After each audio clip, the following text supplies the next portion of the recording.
Screen दिसते सर्वांना lecture number 7 MSc second unit 3.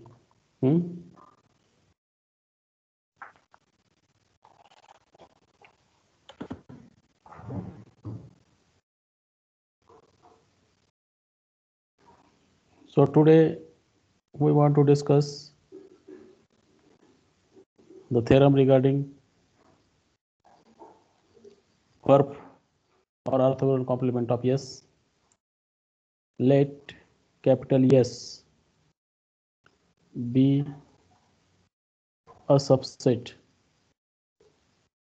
of course FQN. Then we want to prove that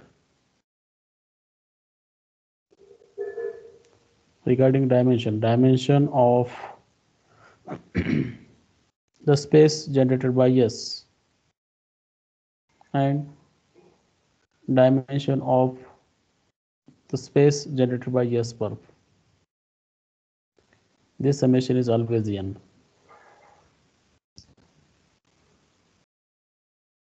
statement आलं लक्षात?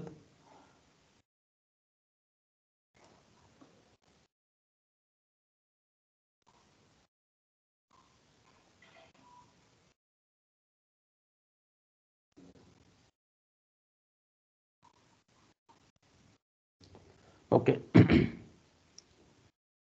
Let S be any subset of this FQN. If S is empty, what will happen? If S is empty set, then the space generated by S काय असेल? Unmute करून बोलू शकता कोणी पण. Space generated bye S काय असेल? कोणीही अनम्यूट करून बोला.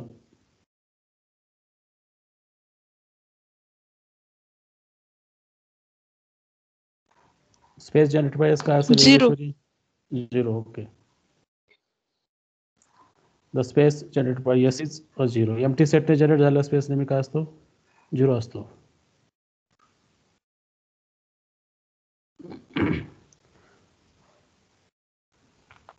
मग dimension of set generated by S काय असेल?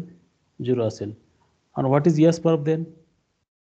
If S is 0, what is the space generated by S perp?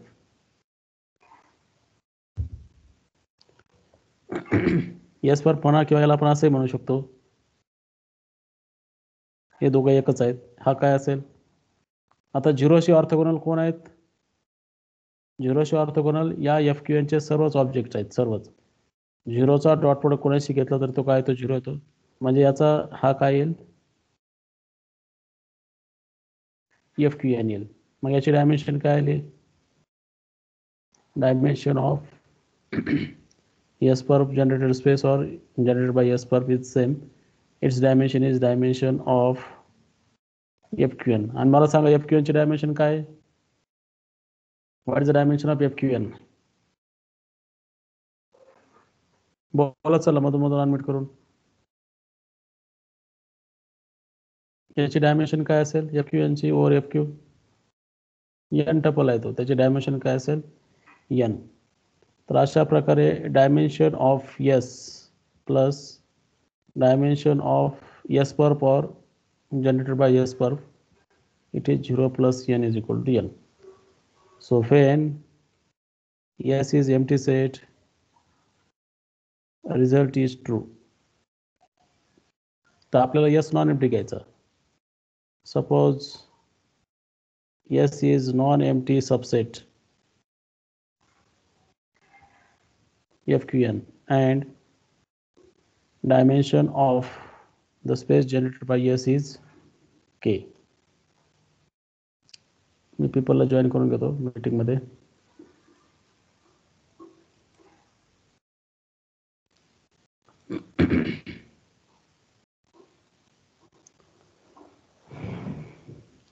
नवशात चेकची अडचण दिसते का तरी जॉईन होण्याची?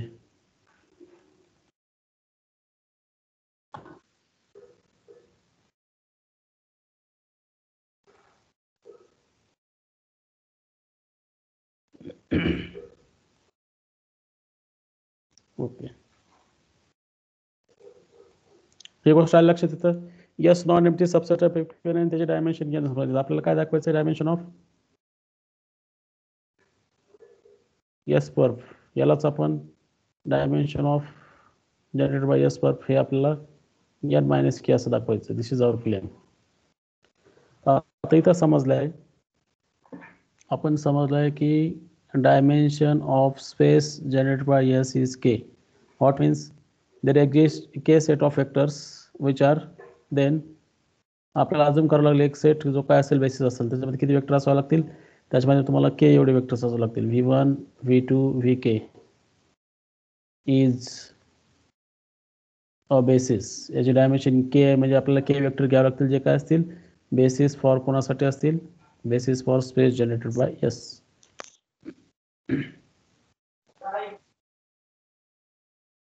आता आपलं डायमेन्शन ऑफ यस पर्फ किंवा dimension of space generated by yes हे n मायनस के दाखवायचं हे आपलं टार्गेट आहे. मला डेफिनेशन प्रमाणे सांगा एक्स चा यस पर्फ मध्ये केव्हा असेल, एक कोणता एक वेक्टर घेतला एक्स बिलॉंग्स टू यस पर्फ केव्हा असेल, if and only if. Definition आता यस पर्फ हा ऍक्च्युली सबस्पेस आहे, यस पर्फ हा सबस्पेस आहे, त्यामुळे स्पेस जनरेट बाय यस पर्फ आणि यस पर्फ एकच असेल. हा तर मला सांगा एक्स बिलॉंग्स टू यस पर्फ केव्हा असेल, जेव्हा एक्स हा यसच्या सगळ्या वेक्टरशी काय असेल, एक्सच्या सगळ्या एसच्या सगळ्या वेक्टरशी काय असेल ऑर्थोगोनल असेल. म्हणजे काय, सगळे वेक्टर आपण कोणता वेक्टर घेतला तर सगळे वेक्टर काय करता येतात यांच्या लिनियर कॉम्बिनेशन लिहिताना. म्हणजे कोणताही एक वेक्टर तुम्ही जनरेट बाय यस घेतला, याला वाटल्यास तुम्ही असंही म्हणू शकता यस, आणि याचे बेसिस तुम्हाला माहित आहेत काय ते. हे दोघंही सेट एकच आहेत, हे दोघंही सेट एकच आहेत. यस यस पर्फ हा सबसेस असेल तर space generated by subset is same itself. वाटल्यास तुम्ही खाली लिहितं जनरेटरचा कॉन्सेप्ट बघा. डब्ल्यू सबस्पेस आहे, डब्ल्यू सबस्पेस आहे तर स्पेस जनरेटेड बाय डब्ल्यू हा डब्ल्यूच असेल. पण डब्ल्यू जस्ट सबसेट असेल तर मग हे त्या ठिकाणी ट्रू राहणार नाही. मग तसंच इथं यस पर्फ हा subset, space generated by S perp is S perp तेच घेतलंय आणि त्याला आपण हे तिन्ही गोष्टी काय एकच आहेत. तर आपण म्हणतोय x belongs to S perp if and only if एक्सचा यातील सर्व वेक्टरशी काय असावं ऑर्थोगोनल असावं. पण कोणताही वेक्टर घेतला तुम्हाला काय करता तो, कोणताही वेक्टर घेतला यस मधला तर तुम्हाला काय करता तो त्या दिलेल्या बेसिसच्या लिनियर कॉम्बिनेशन लिहिता येतो. म्हणजे बेसिसचा फर्स्ट वेक्टर यस V1 किंवा आपण लिनियर सिस्टीमच्या फॉर्ममध्ये लिहूयात V1 into X equal to 0, V2 into X equal to 0. मी बेसिस वेक्टर्स काय लिहितो त्याचं कारण खाली सांगतो तुम्हाला. And so on VK into X equal to 0. आता V हा कोणताही असेल यस जनरेटेड बाय सेट मधला वेक्टर, तर V is always return as linear combination of vectors of summation आहे, linear combination of vectors of S जो आपण basis समजलेले आहेत. V1 alpha I VI for all for some alpha I scalar. प्रत्येक vector तुम्हाला काय करतो त्या V1 V2 VK च्या लिनियर कॉम्बिनेशन लिहिता येतो. मग त्यात प्रत्येक घेण्याऐवजी काय करा हे स्वतःच घेतले. म्हणजे बेसिसच्या वेक्टरशी त्याचा इनर प्रोडक्ट 0 आला, एक्सचा इनर प्रोडक्ट एसच्या बेसिसच्या वेक्टरशी 0 आला तर तुम्ही इझिली म्हणू शकता तो एस सी काय सर्व वेक्टरशी काय ऑर्थोगोनल आहे. बेसिस बरोबर ऑर्थोगोनल असेल तर सर्व वेक्टरशी तो काय असतो ऑर्थोगोनल असतं, कारण सर्व वेक्टर काय करतात आपल्याला बेसिसच्याच लिनियर कॉम्बिनेशनमध्ये लिहिता येतात. तर आता केअरफुली याच्याकडे ऑब्झर्व करा. तुम्हाला इथं काय आलंय, आता मॅट्रिक्स लिहिलं मी समजा A इंटू एक्स ट्रान्सपोज ही लिनियर सिस्टीम आली. याच्यात A हा मॅट्रिक्स काय आहे V1 as a first row, V2 as second row and VK as third row and your x is what, x काय असेल तुमचा अननोन समजा x1 x2 आणि xn, आणि हे आपण इक्वल टू 0 घेतलंय. हे के इक्वेशन्स आहेत, मात्र कॉलम मात्र n आहेत. कारण का V कुठला आहे, हे आपण यातला घेतोय FQnचा घेतोय. म्हणजे x dot V equal to 0 असं सिस्टीम कन्सिडर केली आणि V आपल्याला पर्टिक्युलर बेसिस वेक्टर घेतले. तर हे लिनियर सिस्टीम मला सांगा काय होमोजेनियस सिस्टीम नेहमी कन्सिस्टंट आहे. Homogeneous system is always consistent.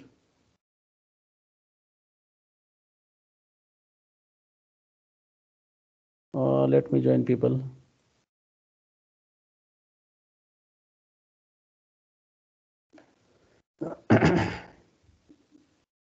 Homogeneous system is always consistent.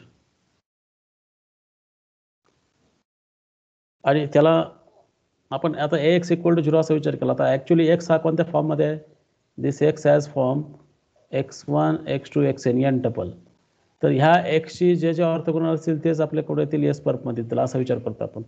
तर हा x हा एस परमध्ये केव्हा असेल? जर एक्सचा inner product the space generate by एसच्या बेसिसची ऑर्थोगोनल असेल त्याच वेळेस. ते आपण V1 V2 VK त्याचे बेसिस समजलेले आहे. तर एक्सचा सर्व बेसिस वेक्टरची इनर प्रोडक्ट 0 असतो म्हणजे काय? एक्स बिलॉंग्स टू एस परप असेल. तर ही सिस्टीम आली तुम्हाला ज्याच्यात पहिला रो म्हणजे V1 येईल, दुसरा रो म्हणजे V2 येईल. म्हणजे हे किती आहेत? टोटल K रोज आहेत, K रोज आणि N कॉलम्स. आणि हे V1 V2 VK इंडिपेंडंट रोज आहेत. तर मला सांगा या मॅट्रिक्सची रँक काय असेल? What is the rank of this matrix? कोणी पण अनम्यूट करून बोला. What is the rank of matrix A? There are K linearly independent rows. या प्रकारे सिस्टीम आलेली आहे. K rows and N columns आणि हा एक्स तुमचा आणि इक्वल टू 0. हे जे K रोज आहेत हे काय आहेत? लिनियरली इंडिपेंडंट आहेत. This K rows are linearly independent. What is the rank of A? Unmute करून बोला कोणी पण. किती असेल? It's rank is K. Correct. कारण आपल्या रँकची डेफिनेशन बेसिक डेफिनेशन तीच येते. तुमच्या दिलेल्या मॅट्रिक्समध्ये किती रोज हे इंडिपेंडंट आहेत, किती कॉलम इंडिपेंडंट आहे. पण आपले दिलेले जे V1 V2 VK already basis आहेत, ऑलरेडी बेसिस वेक्टर आहे म्हणजे ते काय लिनियरली इंडिपेंडंट असतील FQN मध्ये. तर याची रँक K. तर मग ह्या होमोजेनियस सिस्टमचं सोल्युशन काढण्यासाठी आपल्याला किती व्हेरिएबल फिक्स करावं लागतील? होमोजेनियस सिस्टम सोल्युशन काढायला आपल्याला n - K व्हेरिएबल फिक्स करावं लागतील. n हे व्हेरिएबल आहे, K ही रँक आहे. एवढे व्हेरिएबल फिक्स करावं लागतील. म्हणजे हे नंबर काय आहे? Dimension of solution space AX equal to 0. म्हणजे नल स्पेस ऑफ ए ची dimension, null space of A ची डायमेन्शन आहे ती. आणि नल स्पेस ऑफ ए ची डायमेन्शन म्हणजेच या ठिकाणी कोण आहे? डायमेन्शन नल स्पेस ऑफ ए काढणं म्हणजे हे एक्स शोधणं म्हणजे काय? तुम्हाला याची डायमेन्शन काढल्यासारखं आहे. मग याची डायमेन्शन किती आली? n - K. तर अशा प्रकारे dimension of S plus dimension of S perp generated यांची समेशन n येते. हा आहे डायमेन्शन हा डायमेन्शन K समजलेला आहे. हा आहे dimension of space generated by S आणि इकडे आला dimension of space generated by S perp. तर यांची बेरीज नेहमी काय असते? Number of columns. इथे लिनियर अल्जेब्रा थोडासा आपण वापर केला आहे. होमोजेनियस सिस्टम ऑफ इक्वेशन्स जेव्हा आपण सॉल्व्ह करतो, आता होमोजेनियस सिस्टम ऑफ इक्वेशन्स या प्रकारे असते. एक्स इक्वल टू 0 असं समजूयात m रोज आणि n कॉलम्स आहेत. ही सिस्टीम नेहमी कन्सिस्टंट आहे. याला ट्रिव्हियल सोल्युशन असतात. आणि दुसरं आपण रिअल नंबरवरती मेनी सोल्युशन्स. इनफायनाइट म्हणत नाही मी, कारण फायनाइट फील्ड आलं तर फायनाइट सोल्युशन राहतील. Many solutions, more than one solutions पण आहेत. मेनी सोल्युशन म्हणजे काय? मोर दॅन ट्रिव्हियल और बिसाइड्स ट्रिव्हियल सोल्युशन्स. तर इथं काय असेल? रँक ऑफ ए हा नंबर ऑफ व्हेरिएबल असेल आणि इथं रँक ऑफ ए हा काय असेल? लेस दॅन नंबर ऑफ व्हेरिएबल. इथं एकच सोल्युशन आहे ते म्हणजे 0 सोल्युशन आहे. 0 0 0 0. आणि इथं अदर दॅन 0 सोल्युशन असतं केव्हा असेल? ज्यावेळेस ए ची रँक ही काय असेल? व्हेरिएबलची संख्या. आणि व्हेरिएबलची संख्या म्हणजे किती? Number of columns in A. तर या ठिकाणी एस परपची डायमेन्शन काढणं म्हणजे dimension for solution space of AX equal to 0. AX कसाला पण ते पाहिलं. X belongs to S perp if and only if. आता इथं एस परफ हे सगळे एकच सेट आहेत. S belongs to S perp if and only if तो एक्स हा S space generated by S जो आहे हे V1 V2 VK बेसिस आहे स्पेस जनरेटेड बाय एस. तो एक्स जर V1 V2 VK म्हणजे basis of S space generated by S ची ऑर्थोगोनल असेल तरच तो परपमध्ये असेल. म्हणजे एक गोष्ट लक्षात घ्यायची. आता वाटलं डायग्रामॅटिकली दाखवतो तुम्हाला. समजा हा आपला मोठा वेक्टर स्पेस आहे FQN. हा एक सेट आहे येस. ह्या सेटने जनरेट झालेला हा जर येस सबस्पेस असेल तर हा याला मी म्हणतो स्पेस जनरेटेड बाय येस. आणि याचा ऑर्थोगोनल कॉम्प्लिमेंट काही जरी नसेल तर कमीत कमी 0 वेक्टर त्यामध्ये कॉमन असतो. याचा ऑर्थोगोनल कॉम्प्लिमेंट हा आहे. यात तुम्ही एस पर्फ सुद्धा म्हणू शकता. हे दोघं एकच आहे. स्पेस जनरेटेड बाय एस पर्फ म्हणा आणि एस पर्फ स्वतः स्पेस असल्यामुळे तो तिघं एकच आहे. तर आता आपण काय करतो, एक्स या ठिकाणी केव्हा असेल, ज्यावेळेस यातल्या सर्वांशी त्याचा इनर प्रोडक्ट काय असेल 0 असेल. यातल्या सर्वांशी याचा इनर प्रोडक्ट 0 असेल तरच एक्स या ठिकाणी असेल असं आपण म्हटलंय. मग यातले सर्व वेक्टर्स कोणताही वेक्टर घेतला तर तो वेक्टर काय करतात तुम्हाला V1 V2 VK चे कॉम्बिनेशन लिहिता येतो. मग जर का हा एक्स हा या V1 V2 VK शी ऑर्थोगोनल असेल तर ऑटोमॅटिकली सर्व वेक्टरला काय येईल ऑर्थोगोनल होईल. कारण का जर तो बेसिसचीच ऑर्थोगोनल असेल तर एक्स हा सर्व वेक्टर्स ऑफ एस चे ऑर्थोगोनल होते. तर त्यामुळे तुम्हाला सिस्टीम मिळाली A इंटू एक्स ट्रान्सपोज. आपण कॉलम फॉर्म मध्ये A इंटू एक्स ट्रान्सपोज आणि याच्यात आपल्याला ए मध्ये आपण इंडिपेंडंट रोज घेतले तर याचा प्रत्येक रोजचा विचार केला तर V1 V2 VK हे ए चे रोज आहेत जे लिनियरली इंडिपेंडंट आहे. म्हणजे रँक ऑफ ए तिथं काय आलेली आहे के आलेली आहे. म्हणजे एन मायनस के हे काय असेल dimension of solution space of याच्या सोल्युशन स्पेसचं डायमेन्शन एन मायनस के असेल. याच्या सोल्युशन स्पेसचं डायमेन्शन म्हणजे ती याची डायमेन्शन आहे. मग याची डायमेन्शन एन, याची डायमेन्शन के आणि याची डायमेन्शन एन मायनस के, दोघांची बेरीज काय आली एन. हे आपल्याला प्रूव्ह करायचं होतं. याच्या व्यतिरिक्त काय तुम्हाला डिफिकल्टी असेल तर अनम्यूट करून बोला तुम्ही या रिझल्टमध्ये. कोणतरी एक जण बोला.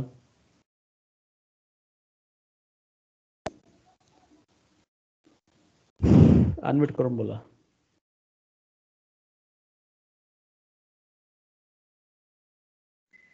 नौशाद,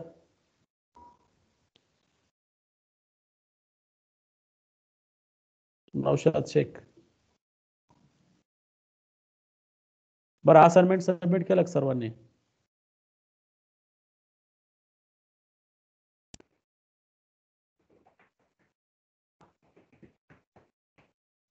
असाइनमेंट मध्ये काही अडचण होती?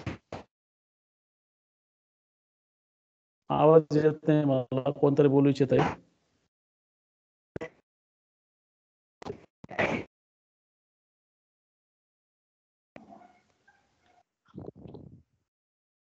हा बोला शुभम. हॅलो सर, ते ओपन होत नाही सर. लिंक ओपन होत नाही का? हा ओपन होत नाही सर. क्वेश्चन दाखवत नाही.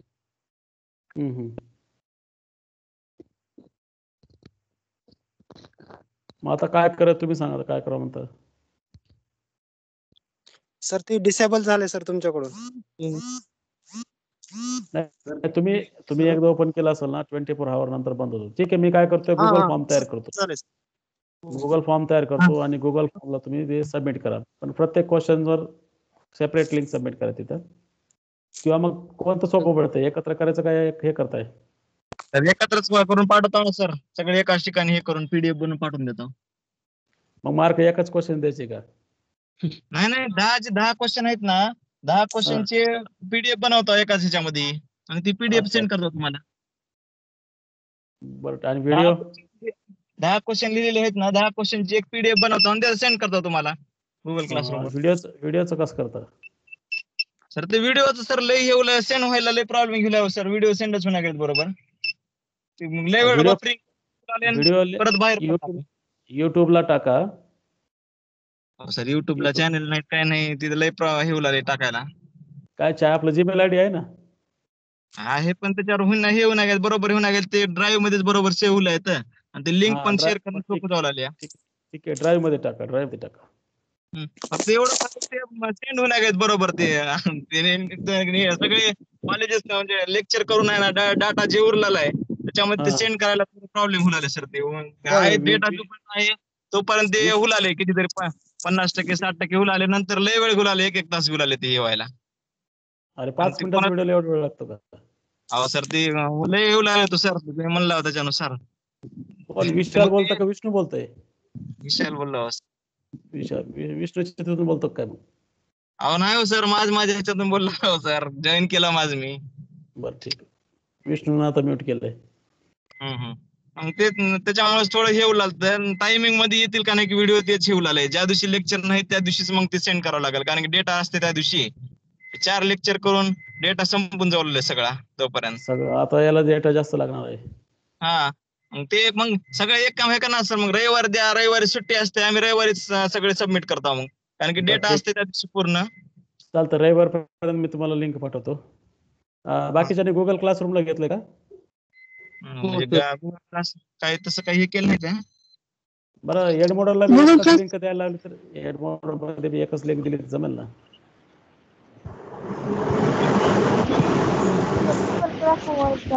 गुगल क्लास मच इझी आहे आता आपण याच्यात बरंच पुढे गेलोय आता या होय, सेमिस्टरला. फक्त गुगल क्लासरूम वर काय फक्त सबमिशन करायला पुरतं ठेवा ना बाकीचं काय गुगल क्लासरूम वर नाही ना तर सध्या आज मी हा. त्याला जे सबमिशन आहे नंतर जस हा. प्रोग्राम तसं नंतर मग ह्याच्यावर करता येईल नंतर बरं चालतं तसं करू. आता ह्या वेळेस तर फक्त आता आपण नवीन असल्यामुळे लय प्रॉब्लेम होणार तोपर्यंत आता इथं सबमिट करता गुगल क्लासरूमला नंतर मग जसं हे समजा माहिती होईल ह्याची तेव्हा पुढच्या वर्षी असाइनमेंट जे असतील ते मग ह्याच्यावर हे करता येईल मग चालतं गुगल क्लासरूम वापरतो आपण. म्हणजे सगळे तसे आहे पण आम्ही रविवारी हे करतो सर रविवारी असते डेटा पूर्ण त्या दिवशी रविवारी मग जसं आमचे हे होईल तसं असाइनमेंट हे म्हणजे व्हिडिओ लेक्चर सेंड करत राहतो ठीक आहे. नाही तुम्हाला एकाच वेळेस सबमिट करावं लागेल ते व्हिडिओ लेक्चर होय काय की असतील ते. व्हिडिओ लेक्चर जे आहेत ना चार ह्याचे जे बनवलेले आहेत ना लिंक त्याचे बनवून रविवारी सेंड करा म्हणजे चारी पण सेंड करता होता ते डेटानुसार जसं जसं होईल तसं तुम्हाला येईल तुम्हाला हे करून म्हणजे तुम्ही बरं, डिपार्टमेंटला ठीक जमा आहे. होईल तसं जर समजा चालतं, एखादी चालतं. मागे पुढे बी राहिलं तर ते दुसऱ्या दिवशी होईल असं म्हणलं तर असं म्हणजे तेवढी ह्या वेळेस हे करा कारण की डेटा जास्त लागल्यामुळे प्रॉब्लेम होईल सर बरं फक्त प्रत्येक पेजवर तुमचं नाव रोल नंबर टाकायचं विसरायचं नाही. तसल्याला नाही मार्क देणार नाही मी. हो त्या व्हिडिओ मध्येच आहे ना सर व्हिडिओ जे बनवले त्याच्यावर आहे ना दिलेलं पहिलं नाही पेज त्याच्या व्हिडिओचा चेहरा पाहून कळतंय आम्हाला कोण आहे ते पण असाइनमेंट लिहिलेले कोण लिहिले एकच असाइनमेंट सगळेच फिरवतील पुन्हा. नाही तसं कसं करेल सर नंतर तसं हार्ड कॉपी जमा करायचं तुम्हाला नंतर अडचण नाही. सर आपल्या क्लासमध्येच करत नाही तो सर कुणी बी बाकीचे करत असतील म्हणा हा नाही त्यापेक्षा बेटर नाव टाकलं बरं तुम्ही त्याच्यावर. हो sir, चालते नाव नाव प्रत्येक पेजवर नाव आणि नंबर टाकायचं. प्रत्येक पेजवर हा प्रत्येक पेजवर. बरोबर चालतंय प्रत्येक पेजवर नंबर टाकतो सर नाव कशाला लई ते किचकट होऊन जाईल काय होत नाही राहू दे. वर रोल रोल नंबर नंबर टाका. कोपऱ्यामध्ये रोल नंबर टाकता मग प्रत्येक पेजवर पहिल्या पेजवर टाकता नाव काय पेपरचा नंबर सगळं टाकतो पहिल्या पेजला किती नंतर पानं मधल्या झाले? पेजला किती पानं झाले? 7-8 हा? पेजेस होते 10 पेजेस होते जवळपास 10 पेजेस होतात का? मग काय त्याच्यावर नाव लिहायला काय अडचण नाही. ठीक आहे नाव टाका. हा नाव बरं. टाका प्रत्येक पेजवर. हो नाव आणि टाका. सर व्हिडिओ मध्ये आपण नाही दिसलं तरी चालत नाही का? मग कोण व्हिडिओ केला ते कसं कळायचं? सर आम्ही नाव ते सांगतो ना रोल नंबर नाव स्टार्टिंगला व्हिडिओ मध्ये. तुमचे व्हिडिओ कुठे पाठवणार नाही आम्ही तुम्ही दिसला तरी काय अडचण नाही तुम्ही राहा व्हिडिओ मध्ये. पण नाही सर म्हणजे आम्ही असे बनवलं तसं कसं? पीडीएफ म्हणजे समोर ठेवून टायपिंग पाठवलं. करते वेळेस असं म्हणजे आपलं हे दिसत नाही फोटो. एक तुम्हाला सोपं सांगतो काय करायचं आता तुम्हाला वेळ आहे का? झूमवर कसं करत तेच सांगतो मी थांबा झूमच सांगतो. सोपं आहे एकदम काय आपण झूमचं मीटिंग शेड्यूल करायची बरं का आणि पीपीटी शेअर करायची कोपऱ्यात व्हिडिओ होता पुढे ते येतं काय अडचण नाही झूमवरच घ्या ना तुम्ही शूटिंग तुमची. ऑलरेडी बनवलं पण मोबाईलवर रेकॉर्डिंग होत नाही ते पण आहे. रेकॉर्ड होत नाही ना. हा मोबाईलवर डीयू रेकॉर्डर वापरा डीयू रेकॉर्डर ॲप. फळा घरी प्रत्येकाकडे फळा असेल. नाही बरं एक काम करा सुरुवातीचे 30 सेकंद तुमचं इंट्रोडक्शन करताना व्हिडिओ ठेवा असे 2 व्हिडिओ करा आणि भरपूर ऍप्लिकेशन आहेत की 2 व्हिडिओ जॉईन करायचे कसे ते तुम्ही जॉईन करा फक्त. ठीक आहे सर बघू हो करून फक्त सर रविवार पण देता बरं का सर म्हणजे तेवढं एक आम्हाला हे करा ठीक आहे म्हणजे रविवारी आमच्याकडे डेटा असते रविवारी सेंड करून देतो ठीक आहे आम्हाला चालतं हो हो आणखी कोणाची असाइनमेंट कधी पण द्यायचे सर ते दोघं एकच सोबतच द्यायचे. ठीक आहे रविवारी सगळे चारही पण सब्जेक्ट द्यायचे सर एकदाच. 4 सब्जेक्ट एका पेपरच द्या ना तुम्हाला जसं होईल तसं. सगळ्यांनीच रविवारी देऊ नका कुणाचं आधी झालं तर आधी द्या. होय की आता जास्त टायमिंग नुसार देतील तेच ते ना आता फक्त तुमचे रविवारी सगळ्यांचं द्यायचं ना. 4 लेक्चर, एका लेक्चरला किती 100 MB लेक्चर लागते फक्त, जास्त लागत अहो नाही सर data. लय लागलाय हो सर, 1 GB पर्यंत गेले तर ते व्हिडिओ लेक्चरच ते 6 मिनिटाचे 1 GB पर्यंत 900 MB पर्यंत गेले तर. कमी करा, कॉम्प्रेस करा त्याला मग. ते आता बघू, तेच ट्राय करून आता जसं जसं होईल तसं आता ऍडजस्टमेंट करून पाठवावं लागेल हे करून, किंवा मग लो क्वालिटीच्या ह्याच्यामध्ये हे करून पाठवावं लागेल, असं काय तर ऍडजस्टमेंट करावं लागेल. हो, युट्यूबला सोपं पडलं असतं मला. हो सर, ड्राईव्ह मध्ये सोपं पडतं, तसं युट्यूबला अपलोड करा, परत ती अपलोड होऊन गेलं ते तिथं युट्यूब मध्ये मग परत आपल्याला आपलं अकाउंट बनवावं लागतंय, ते लई यायचं. सोपं ड्राईव्हच आहे, ड्राईव्ह मध्ये फक्त कॉपी पण व्हायला इझी आहे आणि ती लिंक शेअर करणं इझी होऊन जाते.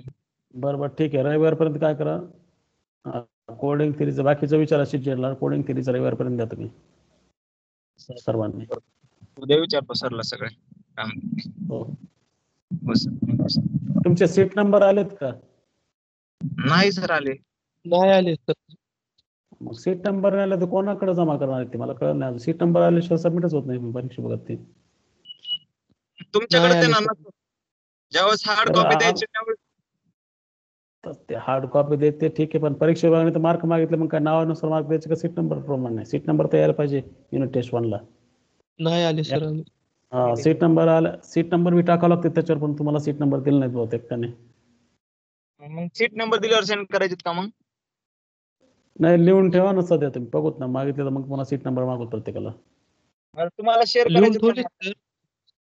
सेंड करायचे नाही, सर. आता तुम्ही तयार करून ठेवा, लिंक तयार करा. विचारतो परीक्षा बघत कसं आहे, सीट नंबर घ्यायचे विदाउट सीट नंबर घ्यायचे, मग त्यांनी सांगितलं पाहू.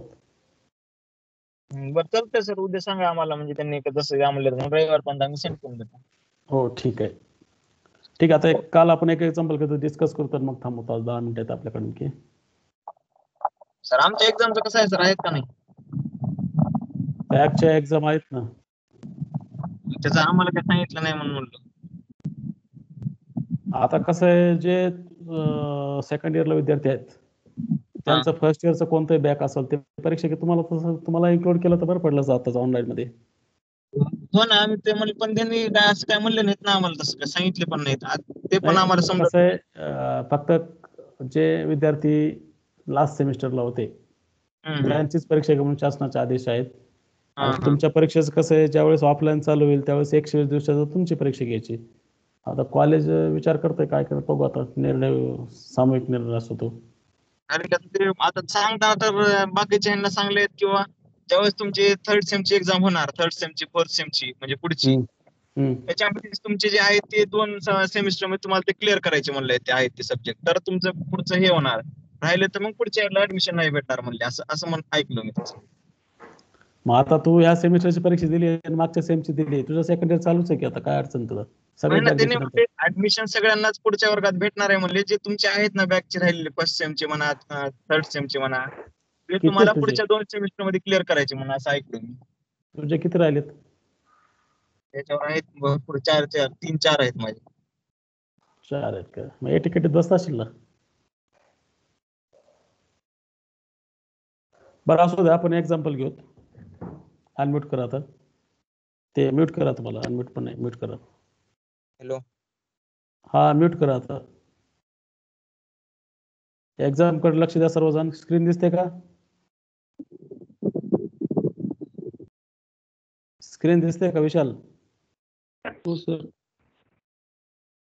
हे कालचंच एक्झाम्पल लिहितोय मी, फक्त A13 मध्ये काल तसं व्हेरीफाय केलं होतं आपण, काय अडचण नव्हती याला. हा यस आहे, आता हा काढायचा, नंतर हा काढायचा आणि रिझल्ट व्हेरीफाय करायचा.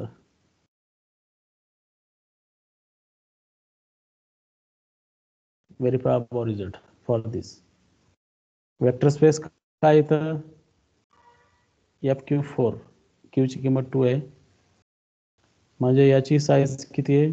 16, त्या रिझल्ट प्रमाणे. Dimension of V is 4, so 2⁴ is the size. आपण हे काल फाइंड केलं होतं, कोणाला आठवत असेल तर स्पेस जनरेटेड बाय दिस. हा सबस्पेस असतो, त्यामुळे इथे 0 असणारच आहे. इथं दिलेले वेक्टर्स पण असणार आहेत, आणि हे दोघं लिनियरली इंडिपेंडेंट आहेत. पहा, हे दोघंही लिनिअरली इंडिपेंडेंट आहे, म्हणजे याने जनरेट झालेल्या स्पेसची डायमेन्शन 2 असेल आणि त्या स्पेसची डायमेन्शन 2 असेल तर 2⁴ त्याची ऑर्डर असेल. आता फक्त याचं हे काय, ह्या दोघांचं ॲडिशन केलेलं एलिमेंट या ठिकाणी नाही आहे. आणि कोण आहे तो दोघांचं ॲडिशन केलेलं एलिमेंट? एक एलिमेंट राहायला पाहिजे याचं.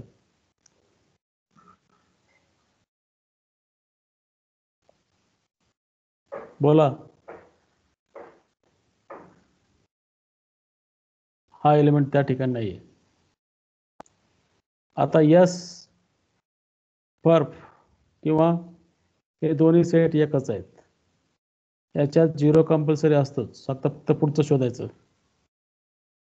या F16 मध्ये कोण काल काढलंय आपण, हे सुद्धा काढले काल. यस पर्फ काढला होता काल, कालचंच पाहून लिहितो मी. 0 0 1 0 1 0 0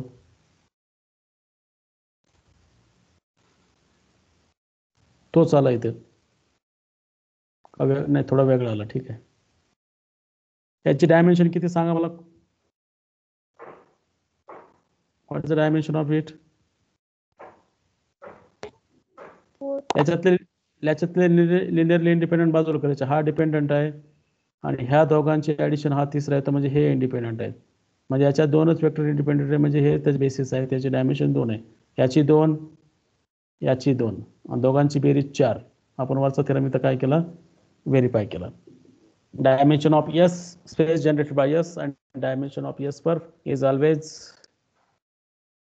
the dimension of vector space V, that is n. तर इथे n ची किंमत काय आहे, 4 आहे. तर अशा प्रकारे आपण बेसिक लिनिअर अल्जेब्रा जो या ठिकाणी रिवाइज केलेला आहे. आता ॲक्च्युअल आपला जो म्हणजे तो सिलेबस आहे, त्याचा सिलेबस भागच आहे जो घेतलाय तो. आता लिनिअर कोड म्हणजे काय ते आपण डिफाईन करणार आहोत. तर linear code of length n length असणं म्हणजे काय, त्याच्यामध्ये n बिट्स असतील, त्याची लेंथ आपण डिसाईड केलं, लेंथ आपण पॅरामीटर पाहिले काय, और FQ हा काय असेल, FQnचा सबस्पेस असेल.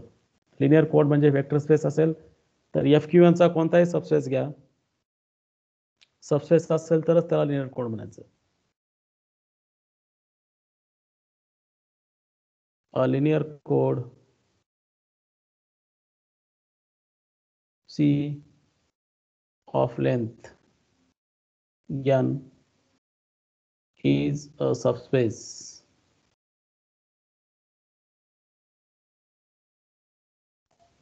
ही डेफिनेशन आहे लिनिअर कोडची. उद्याला आपण याच्यावर डिटेल पाहणारच आहोत, लिनिअर कोडची डेफिनेशन आणि त्याच्यावरचे एक्झाम्पल आणि काही रिझल्ट्स. तर इथं लक्षात घ्या, सबस्पेस ऑफ FQn स्वतः लिनिअर कोड आहे, कारण V is subspace of V itself, 0 is subspace of V itself. तर इथं V म्हणजे FQn आहे. जसं आपण RN म्हणत होतो, RE फील्ड होती, तर FQ फील्ड आहे n टपल फील्ड एलिमेंट्स. आपण लिहितो FQ चे n टपल एलिमेंट, तर याची डायमेन्शन काय असेल, n असेल. तर एखादा सबस्पेस असेल त्याचा, तर त्या सबस्पेसला आपण linear code of length n असं संबोधू शकतो. ठीक आहे. आता एक्झाम्पल आणि जे रिझल्ट आहेत ते आपण उद्याच्या क्लासला पाहूयात. आता बोला, तुम्हाला अनम्यूट करून बोलायचं असेल कोणाला तर.